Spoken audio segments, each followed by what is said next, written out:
Estamos entrevistando Edna Flor, que, entre outras atividades, é presidente da Câmara. Ô Edna, aí você volta de São Paulo para Araçatuba e começa um serviço social, parece-me que na Igreja Paraíso. Como é que você começou? Isso, eu comecei de uma maneira informal, Arthur, atendendo famílias aos sábados, no período da tarde, na Igreja do Paraíso, fazendo orientação jurídica a essas famílias. Uhum. E eu vi o quanto as pessoas precisavam de assistência jurídica. Em 1983, vocês abrem o Centro de Defesa dos Direitos Humanos. E diz que a sede era e é na sua casa. E que isso, às vezes, as ações sociais são assumidas muitas vezes dentro da casa e a sua mãe, com quem você tem uma ligação forte, abraça essas causas sociais juntamente com você. A minha irmã, inclusive, comentou que, às vezes, uma menina que apanhou do pai, que não tem onde passar a noite, bate lá e já foi acolhida por vocês. Você pode falar um pouco sobre o Centro de Defesa dos Direitos Humanos? Sim, o Centro de Defesa dos Direitos Humanos, ele surge numa campanha da fraternidade que nos convocava a refletir sobre a fraternidade ao invés da violência. Então ele surge como um gesto concreto, né? Violência não, fraternidade sim. Aí surge. E aí tivemos pessoas ilustres que nos ajudaram a fundar o Centro de Direitos Humanos. Floriano Camargo Arruda Brasil.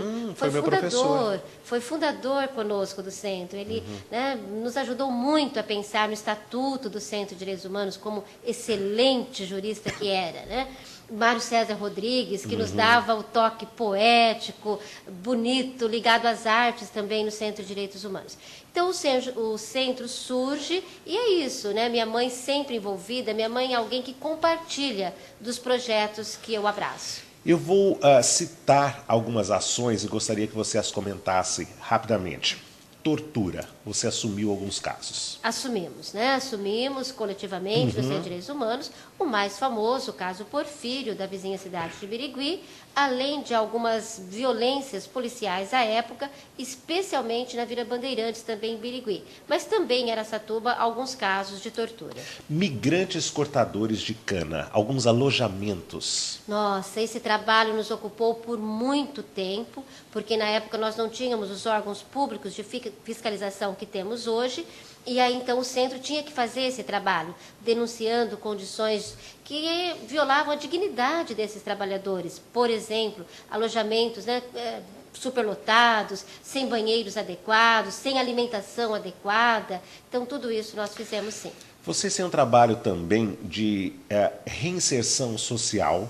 A ARCA, eu gostaria que você dissesse exatamente o que significa. A ARCA trabalha com uma orientação às famílias. Fale um pouco desse trabalho preventivo e não só de violação de direitos. Isso. A ARCA é a Associação de Reinserção de Crianças e Adolescentes. Até a gente gostou muito do símbolo da ARCA, que é no sentido de impedir que essas crianças sejam pegas pelo dilúvio da vida, da violência, né, e tudo mais. Então, a ARCA surge e o concreto da ARCA é esse trabalho preventivo que você destacou. Fazer com que as crianças saiam das ruas, permaneçam nas escolas e buscar estruturar as suas famílias.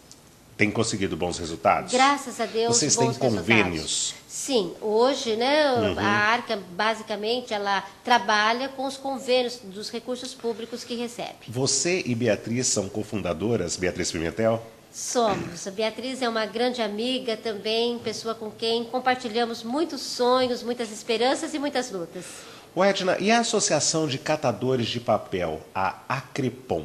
A Crepom também surge numa reflexão que a igreja ela tem uma campanha da fraternidade na época da Quaresma e ela também surge como um gesto concreto quando nós fomos convidados, dessa vez, a refletir sobre a exclusão social. Saímos às ruas para olhar os rostos de pessoas excluídas. O ministro Gabas saiu também? Isso, na época o Gabas também, ele é um cofundador da Crepom e a Pastoral da Juventude, os jovens, né, que nos ajudaram, como eu digo, entre aspas, a paquerar essas pessoas excluídas e trazê-las para próximo e aí formar a associação. Vocês falam o luxo do lixo. Comente isso. Isso, o luxo do lixo é uma expressão muito significativa que, na verdade, ela denominava, inclusive, um projeto de uma entidade chamada Cáritas e que buscava mostrar à sociedade, ao mundo, à comunidade, que o lixo não é lixo. O lixo, na verdade, é um luxo. Do lixo nós podemos tirar coisas belíssimas, valiosíssimas, além da preservação ambiental, obviamente. Então, o lixo traz em si um luxo. São extraídas aproximadamente 120 toneladas mês de material que não vai para o aterro sanitário. Isso significa que esses 35 catadores, além de terem as suas vidas mudadas pelo trabalho, mudam também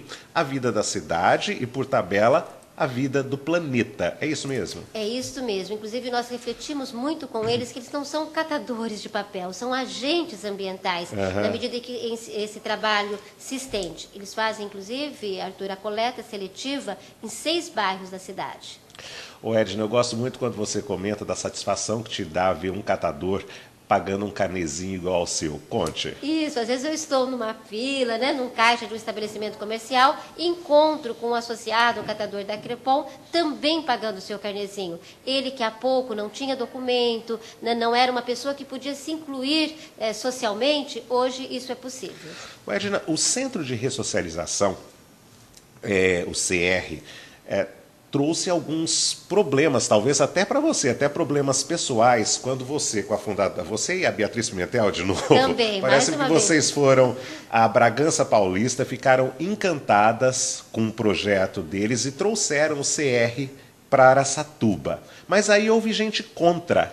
Comente. Nossa, houve ações na justiça, os vizinhos paralisaram os maquinários quando ia construir lá o CR, né?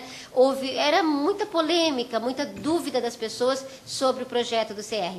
Você sabe que ele está no espaço privilegiado, próximo ao recinto de exposição, e havia um temor da cidade de que o CR pudesse, inclusive, atrapalhar a realização dessa grande festa de Araçatuba. Atrapalhou? Não, pelo contrário. Pelo contrário, nenhum. Não houve nada que atrapalhasse. É verdade que os vizinhos que eram contra hoje caminham na calçada banhados pela luz dos spots que iluminam o centro? Exatamente. E essa cena, às vezes, até me comove, né? De ver essa integração hoje do CR ali com as pessoas do entorno. E é verdade também que ex-internos hoje se tornaram pequenos empresários? Você pode me dar exemplos? Sim, e eu já até usaria te dizer médios empresários. Nós temos ex-interno que já abriram filiais de suas pequenas empresas, então ele está crescendo, né? Então nós temos padaria, borracharia, casa de ração, que são lideradas por ex-internos. E você acredita que se eles tivessem sido presidiários comuns, hoje isso poderia ser diferente na vida deles? Com certeza. Infelizmente, os exemplos que nós temos do sistema prisional convencional não permitem que a maioria das pessoas possam depois se reintegrar à sociedade. Questão de opinião. Volta já.